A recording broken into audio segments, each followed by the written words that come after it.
Hello everyone, and it's day 10 of a very green lockdown. Today we're going to be talking about DIY. So a lot about being environmentally friendly is about DIY, doing it yourself. And it's mainly in terms of home DIY around where you're sourcing materials from that you're going to use. So that's what I'm mainly going to talk to you about. So I want to give you some examples of things that I've done myself or with the help of family and friends to build things out of reusable resources. So for example, this is my greenhouse or cold frame, and it was built out of reused old conservatory windows, and the front is actually a piece of an old bus shelter. So it just shows what you can use, and it works really well.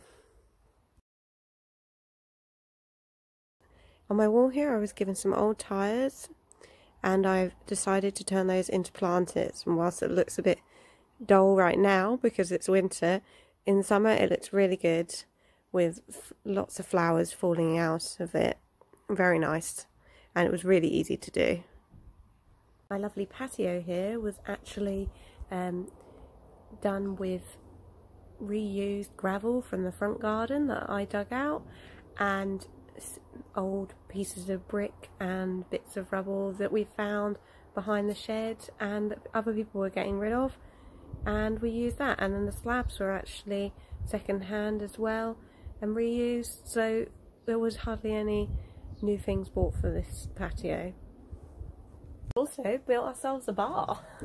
This bar is made out of old pallets, and it was a spring lockdown project to put it together, and now it's a really nice piece for the garden, for the patio, where we can serve drinks to friends and family once they're allowed back in the garden.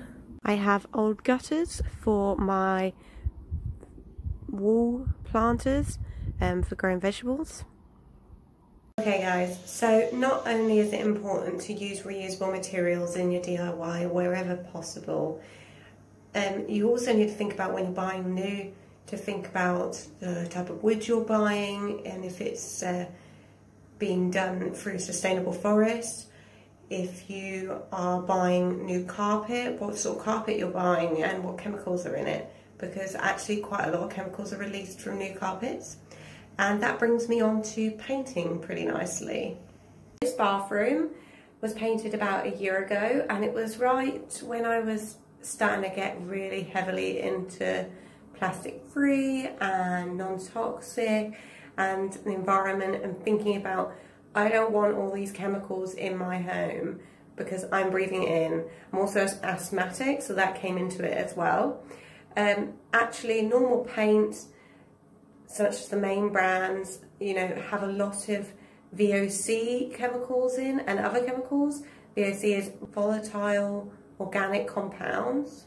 Volatile organic compounds can cause a lot of health problems. There's also other things in paint, modern paint, like plastics and animal products as well. So if you're vegan, a lot of them aren't good.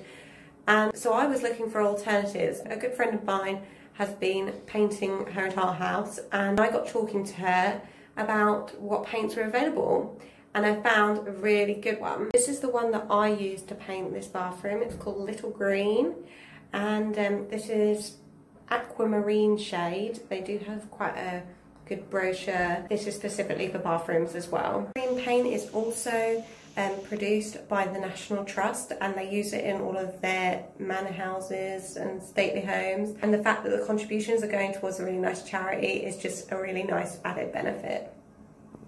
They're generally like made of clay and other natural materials, so way better for the environment and better for your health. It is a bit expensive, but it covers really well. This is a really small can. This is all I bought, and I covered half of this bathroom area with it. That's all I had to do, the rest are tiled, and it's still half full.